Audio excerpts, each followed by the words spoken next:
내 이름 나봉석, 나이 55. 내 몸의 무게는 80kg 남짓이지만 어깨 위에 얹힌 삶의 무게는 800톤쯤 되는 것 같았습니다. 새벽 3시 43분.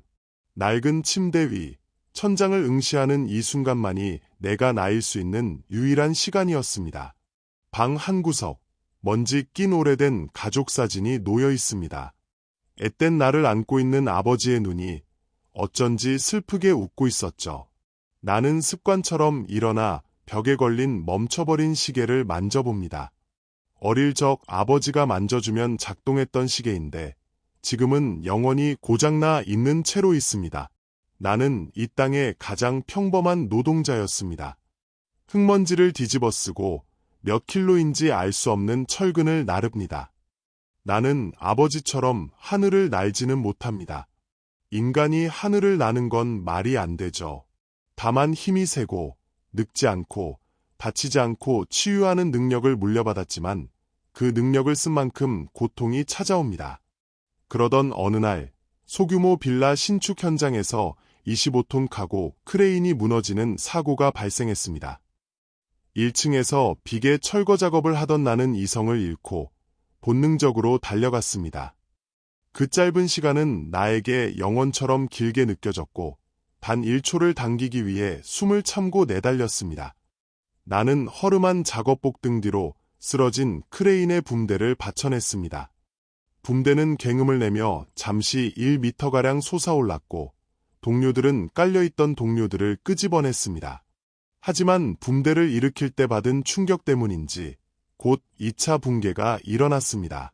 나는 그대로 크레인과 벽돌, 철근에 파묻히고 정신을 잃었습니다. 얼마나 지났을까? 나는 서울의 한 대학병원 응급실에서 깨어났습니다. 의사는 기적입니다. 건물 붕괴 현장에서 상처 하나 없이 살아난 건 선생님이 처음입니다. 라고 말했습니다. 하지만 내가 물은 것은 동료들의 안부였습니다. 안타깝지만 두 분은 사망하셨습니다. 몇 시간이 지난 후 나는 사고조사 때문에 퇴원할 수는 없었습니다. 경찰서와 여러 단체에서 사고조사를 나왔고 나는 모든 질문에 잘 모르겠다고 답할 뿐이었습니다. 내 능력의 비밀이 탄로 날까 두려웠고 나만 멀쩡하게 살아남았다는 죄책감이 나를 짓눌렀습니다. 며칠 후 동료의 장례식. 나는 장례식장에 앉아 동료의 와이프와 인사를 하고 너무 울어서 눈물이 말라버린 20살의 딸 희수와 눈인사를 했습니다. 그 아이의 슬픔은 내가 외면할 수 없는 책임으로 다가왔습니다. 사고 후 2달, 나는 여전히 공사 현장에서 일했습니다. 점심을 먹으러 간 한바집에서 희수가 일하고 있는 것을 발견했습니다. 나는 매일같이 점심때면 그 아이의 얼굴을 보게 됐습니다. 어느 날 저녁, 일을 끝내고 걸어가는 희수를 차에 태웠습니다. 희수는 아버지의 사고 보상비와 보험비를 받고 어머니가 곧 재혼했으며 자신은 아버지 동료의 소개로 이 식당에서 일하게 되었다고 말했습니다. 희수는 허름한 빌라 앞에 내려 창문을 내리고 바라보던 나에게 아저씨 차 한잔하고 가세요 라는 말을 했습니다. 하지만 그럴 수 없었고 집에 돌아온 나는 천정을 바라보며 잠을 뒤척였습니다. 며칠 후 희수는 더 이상 식당에 나오지 않았습니다. 3일째 되던 날 식당 사장 아주머니에게 안부를 물었습니다. 희수 그 아이 3일 전에 집에 가서 약을 먹었나 봐. 다행히 죽진 않았고 시내에 있는 카톨릭 병원에 있어. 병원비 때문에 걱정이야. 봉석 씨가 한번 가봐. 그 아이 아빠 동료였다면서. 나는 미친 듯이 차를 몰았습니다. 시내까지 27km, 보통 때는 30에서 40분 거리지만 10분 만에 병원 주차장에 도착했습니다. 내가 그날 같이 있었다면 결과가 달라졌을까? 더 이상 소중한 사람을 잃을 순 없어. 나는 701호 병실로 뛰어갔습니다. 맨 끝 창문가를 멍하니 바라보고 누워있던 희수. 나를 보자 허리를 일으켜 세우며 활짝 웃었습니다. 어머 아저씨, 여긴 어떻게 왔어요? 에이, 빈손이네. 상황에 비해 너무 밝고 당당한 아이. 자신의 상처를 보이기 싫어하는 몸짓이 명백했습니다. 나는 아이를 보며 웃었습니다. 다음 날도 또 그 다음 날도 병실을 지켰습니다. 희수가 퇴원하는 날, 나는 병원비를 걱정할 희수를 위해 아침에 조퇴하고 오전 11시에 병원비를 정산했습니다. 병실에서 옷을 갈아입고 있는 그녀에게 다가가 갈까요? 병원비 걱정 말아요. 다 해결했어요. 희수는 한참 동안 날 바라봤습니다. 차를 몰고 시내를 벗어날 때 희수는 원룸은 오른쪽 길이라고 말했습니다. 이제 희수 씨는 제 집에서 살 겁니다. 희수는 말을 못하고 날 바라볼 뿐이었습니다. 제가 불안해서 못 견디겠어요. 희수 씨가 괜찮아질 때까지 제 집에 있어줘요. 희수는 놀란 눈으로 한참을 보다가 말을 했습니다. 이제 제게도 가족이 생긴 건가요? 희수는 내가 살고 있는 30평 남짓의 아파트 3개의 방 중 하나를 내어줄 예정이었습니다. 평생 외톨이였던 나는 이제 어떻게 해야 하는지 고민에 빠졌습니다. 나의 아파트는 온갖 쓰레기 더미와 빨래에 파묻혀 있었습니다. 희수를 데려오고 문을 여는 순간 뭔가 잊고 잊었다는 게 뇌리를 스쳤습니다. 희수 씨, 잠깐만 밖에서 기다려요. 태어나서 그렇게 빨리 움직인 건 처음이었습니다. 모든 쓰레기를 치우고 빨래를 쑤셔봤고 방을 닦았습니다. 우리는 그렇게 시작됐습니다. 식사라고 하면 동네 슈퍼에 가서 라면 하나와 김치 쪼가리를 사들고 와서 TV를 보며 깨작거리던 게 전부이던 나에게 희수는 여기 있어서는 안 될 이질적인 존재이기도 했습니다.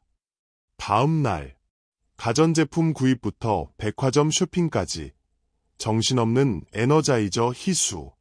그런 희수에게 끌려다니며 난생 처음 하루가 이렇게 길 수도 있구나 하는 걸 깨닫게 되었습니다. 정신없던 쇼핑 후 희수는 다음날 방 안에 들어온 가전제품을 만지며 곧 나갈 텐데 사도 되냐고 하며 멋쩍게 웃었습니다. 어느 날인가 밖에는 콩두드리는 빗소리가 들리고 봉석은 물을 마시기 위해 부엌으로 갑니다. 반쯤 열린 희수의 방 안에서 희수가 작지만 거부할 수 없는 목소리로 말을 합니다. 아저씨, 작은 방은 추워요. 여기 들어와서 자요. 얼마 후 둘은 사진관에 가서 양복과 드레스를 입고 몇 장의 사진을 찍었고 그 사진들은 두 사람이 같은 곳을 보며 가고 있다는 유일한 증거가 됐습니다. 아저씨, 이제 진짜 가족이 됐네요. 미안해요, 희수씨. 이런 나라도 괜찮다면. 그리고는 희수의 손을 잡았습니다. 살아간다는 게 이런 걸까? 처음 느껴보는 무료하면서도 싫지 않은 이런 느낌. 포동포동 잘 지내다가도 싸우기도 하고 어이없게 며칠 안 골던. 코를 골다가 희수에게 베개를 들고 쫓겨나기도 하고 그래도 어김없이 새벽녘에는 그녀의 품 안에 꿈틀거리며 기어들어갔고 적어도 봉석이 느끼기에 그녀의 품은 난로와 같이 뜨거웠습니다. 1980년 11월 어린 봉석, 장대비가 수없이 쏟아지던 어느 날 내 아버진 시골 느티나무 아래로 아픈 몸을 이끌고 한참을 서 있었습니다. 난 호기심에 아버지를 뒤를 따라 아버지 등 뒤에 서 있었고 아버지는 날 한번 뒤돌아본 후 몸에 이상한 불빛을 방전시키며 하늘로 올라갔습니다. 기다리다 지친 아이는 새벽녘 잠이 들고 초가지 몇 가지 문틈 사이로 지친 몸을 이끌고 들어오는 아버지를 잠결에 발견하고 다시 잠이 듭니다. 다음 날 아침, 아버지는 피를 토하며 돌아가셨습니다. 후에 어머니께 들은 얘기로는 이북 평안도에 있는 할아버지 할머니를 마지막으로 보고 집에 돌아와 생을 마쳤다고 했습니다.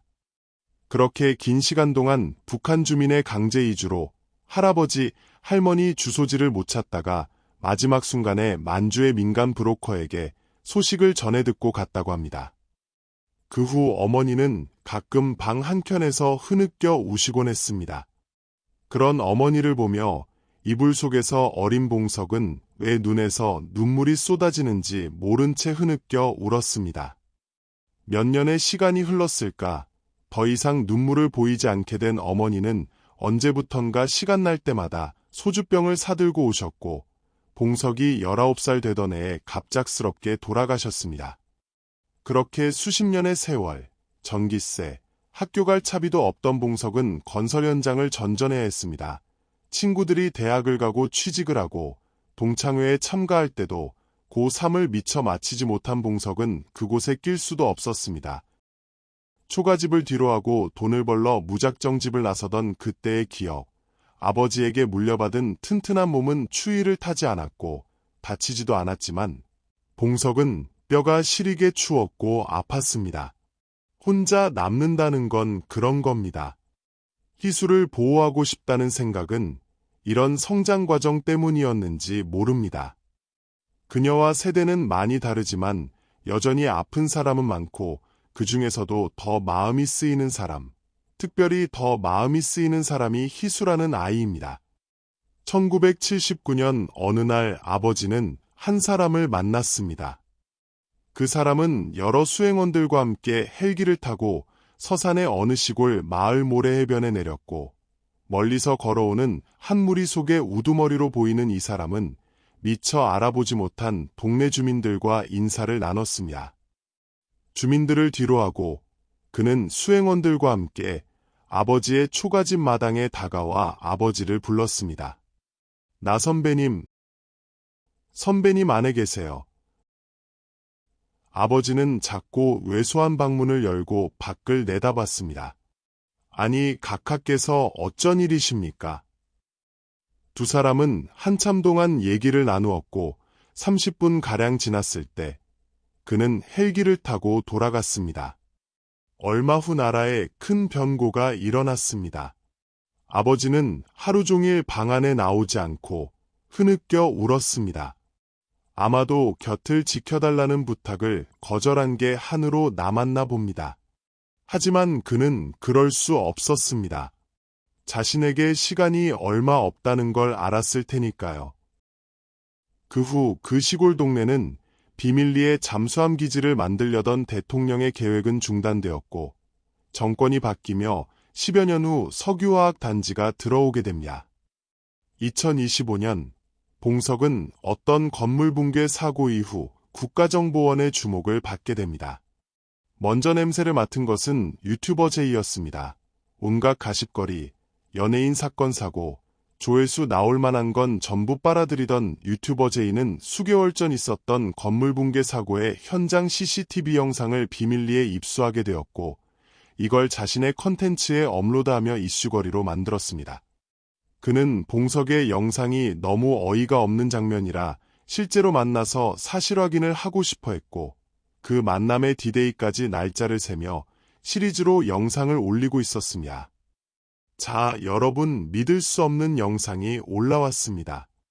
여기는 지방의 한 빌라 신축 현장이고요. 카고 크레인 붕괴 사고 현장에서 어떤 괴력의 남자가 사람들을 구하는 영상을 제가 유튜버 제이가 입수했습니다. 여러분도 믿기 힘드시죠? 물론 저도 그렇습니다. 아, 조작 아니고요. 뻥 아니고요. 진실, 전 진실만을 여러분께 보여드립니다. 자, 여러분, 이 영상 속의 주인공의 소재가 파악이 되는 대로 여러분에게 보여드릴 걸 약속드립니다. 여기는 국정원장실. 한 남자가 서류를 들여다보며 말을 합니다. 드디어 나 선배님 아들을 찾았다고. 네, 지금 곧 사람을 보내겠습니다. 봉석이 현장에서 일하고 있을 때 유튜버 제이가 안전모드 없이 현장에 난입했습니다. 제이는 카메라를 들이밀며 봉석에게 집요하게 인터뷰를 요청했습니다. 봉석 씨 맞으시죠? 당신이 괴력의 초능력자라는 말이 사실입니까? 그 능력을 한번 보여주시죠. 옆에서 이 상황을 지켜보던 현장 반장은 격분하여 소리쳤습니다. 여긴 일반인이 들어오면 안 되는 곳이에요. 빨리 나가세요. 들어오려면 안전모도 써야 하고 안전교육도 받아야 합니다. 당장 나가요. 봉석 유튜버 제2 현장 반장이 뒤엉켜 삿대질을 하며 공사 현장은 금세 아수라장이 되었습니다. 때마침 신호를 주고받고 있던 신호수가 시끄러운 소리에 뒤를 돌아보았습니다. 이로 인해 신호가 늦어졌습니다. 크레인에 매달린 하판더미는 건물 안전망에 걸린 채 갱음과 함께 끈이 끊어지며 작업을 하고 있던 2명의 작업자 머리 위로 쏟아져 내렸습니다. 갱음에 놀라 뒤엉켜 있던 3사람은 동시에 사고 현장을 바라보았습니다. 그 순간 봉석은 수개월 전 동료들의 사고를 떠올리며 자기 자신도 의식하지 못할 반응 속도로 움직였습니다. 봉석은 멍하니 위쪽만 바라보던 작업자 2사람을 뒤로 밀쳤습니다. 봉석은 피하려 했지만 오른쪽 다리가 거대한 하판더미에 깔리게 되었습니다. 아! 봉석의 비명이 울려 퍼졌습니다. 봉석의 움직임은 너무나 빨랐기 때문에 유튜버 제이의 카메라에는 봉석이 사람들을 밀치는 장면은 담기지 않았습니다. 오직 하판에 깔려 고통스러워하는 봉석의 모습만이 실시간 유튜브 영상에 전송되었습니다. 어디선가 대기하던 119 구급대가 도착했습니다. 간호사로 보이는 구급대원이 유튜버 제이에게 다가와 카메라를 가리며 말했습니다. 개인정보 보호 때문에 찍으시면 안 돼요. 꺼주세요. 유튜버 제이는 카메라맨에게 소리쳤습니다. 와, 대박 야 찍었냐고? 국정원장실에서는 이 모든 현장이 실시간으로 보고되고 있었습니다. 원장은 봉석의 초월적 반응 속도와 하판더미를 견딘 능력을 확인하고 만족한 듯 미소를 지었습니다. 봉석을 태운 앰뷸런스는 서울 경기도 외곽의 국가정보원 비밀 안전가옥으로 향했습니다. 고통스러워하는 봉석에게 간호사로 위장한 국정원 요원이 조용히 속삭였습니다. 이제 연극은 그만하셔도 됩니다. 안 다치신 거 알아요. 순간 봉석은 간호사를 째려보며 허리를 세워 앉아 2사람과 마주했습니다. 아프거든요. 아니, 어떻게 알고 왔는지 모르겠지만 안 다치는 거지 아픈 건 다른 사람하고 똑같다고요. 봉석의 말에 구급대원들은 의미심장한 미소를 지었습니다. 이후 간호사는 다시 묻습니다. 프로필에는 71년생 55세던데 아무리 봐도 20살로 보이는데 정말 55살이세요. 그게 제 초능력입니다. 말한 뒤 봉석은 썩소를 날립니다. 앰뷸런스는 일반 가정집과 다름없는 별장의 차고로 들어갔습니다. 셔터가 닫히자 벽 전체가 동그랗게 180도 회전했고 새로운 문이 나타나며 차가 들어갔습니다. 수백 평의 지하 주차장에 도착한 앰뷸런스 문이 열리자 봉석은 찢어진 옷을 툭툭 털며 걸어 나왔습니다. 이제 어디로 갈까요? 봉석은 순순히 국정원의 통제에 따랐습니다. 말썽을 일으켜 희수에게 피해가 가는 것을 원치 않았기 때문입니다. 유튜버 제이는 이 현장 사고 상황을 영상에 담아 실시간으로 올렸고 초능력자 119의 실려간 뒤 실종이라는 제목으로 폭발적인 조회수를 기록했습니다. 봉석은 한참을 기다린 후에 최 국장과 면담을 했습니다. 프로젝트 북극성에 대한 이런저런 얘기와 당위성. 하지만 봉석은 준비가 되지 않았습니다. 다만 희수를 지키기 위해서는 어떤 일이라도 할 거란 걸 국장은 이미 알고 있었습니다. 봉석 씨에게는 시간이 필요하겠군요. 며칠 여기서 지내면서 생각해보세요. 다음날 최 국장은 유튜버 제이의 최근 영상을 보여주었습니다. 곧 희수의 아파트를 찾아가 희수가 힘들어할 상황을 봉석에게 알려주어 압박감을 주기 위해서일 겁니다. 봉석은 하나의 선택만이 남아 있었습니다. 그녀와 약속한 대로 세상으로부터 그녀를 보호하는 것. 봉석은 국정원 요원들의 감시를 받으며 희수가 있는 아파트 단지에 도착했습니다. 희수의 현관문 앞에는 유튜버 제이가 카메라맨과 함께 실시간 스트리밍을 하고 있었습니다. 제이는 흥분했지만 봉석이 능력자가 아닐 수도 있다는 시청자들의 조롱에 불안해하고 있었습니다. 시청자 여러분, 이 남자가 국정원에 잡혀갔던 그 남자 맞습니다. 제가 확인한 바로는 며칠 전 사고 현장에서 출동한 119 구급대는 현장에 출동 기록이 없답니다. 이게 뭘 의미하는 건지 아십니까? 말을 미처 끝내기도 전에 뒤돌아서며 문을 향해 걸어오는 봉석에게 달려들며 카메라와 마이크를 들이대는 유튜버 제이. 봉석 씨 카메라 앞에 나와서 해명하십시오. 봉석은 국정원에게 능력 발현 금지를 약속한 터라 급히 제이에게 달려갔습니다. 그는 오른쪽 다리에 기부스를 하고 일부러 쩔뚝거리며 최대한 천천히 걸었습니다. 유튜버 제이의 핀마이크를 뿌리치며 봉석은 길을 막고 있는 제이를 미치려 했고 제이는 카메라맨에게 봉석의 얼굴을 클로즈업하라고 소리쳤습니다. 보십시오. 여러분, 제가 여러분에게 보여드린다고 약속했지 않습니까? 여러분, 숨겨진 국정원의 초능력자 병기. 봉석입니다. 그렇게 큰 사고를 당하고 이렇게 멀쩡하게 걸어다닌다는 게 말이 됩니까? 카메라는 봉석의 다리를 비추었고 이건 누가 봐도 아픈 중환자였습니다. 순간 당황하는 유튜버 제이. 봉석은 제이에게 달려들었지만 제이는 카메라맨 뒤에 숨어버렸고 봉석은 기부스한 다리 때문인지 중심을 잃고 비틀거렸습니다. 제이는 이 기회를 놓치지 않고 봉석을 밀쳤고 봉석은 화단에 꽂히는 굴욕을 당했습니다. 봉석은 흙투성이가 된 채 허우적거리며 나둥글었습니다. 이때 제이는 갑자기 봉석에게 밀려 넘어지는 척하며 카메라맨에게 외쳤습니다. 봤습니까, 여러분? 봉석이 순간적으로 제압 능력을 사용했습니다. 온몸에 전기가 흐르는 것 같았어요. 이거 보세요. 제가 지금 다쳤습니다. 제이는 넘어지며 봉석이 휘두른 팔에 맞은 스턴트에 쓰는 가짜 피를 어설프게 터뜨려 자신의 이마에 묻혔습니다. 피가 납니다. 초능력자 봉석에게 폭행당했습니다. 제이는 휴대폰 화면에 자신의 피투성이 이마를 들이대며 울부짖었습니다. 그러나 시청자들의 반응은 냉담했습니다. 헐, 유튜버 제이 연기 개못함, 환자를 폭행하네 개쓰레기 유튜버 제이. 케첩 냄새 여기까지 나는 듯, 거짓말쟁이 아웃 적의 초능력. 그냥 찐따 둘이 싸우는 거잖아. 유튜버 제이 할 게 없으니까 가짜 초능력자 쇼하더니 이젠 환자까지 폭행하네. 오늘 폭망각이다.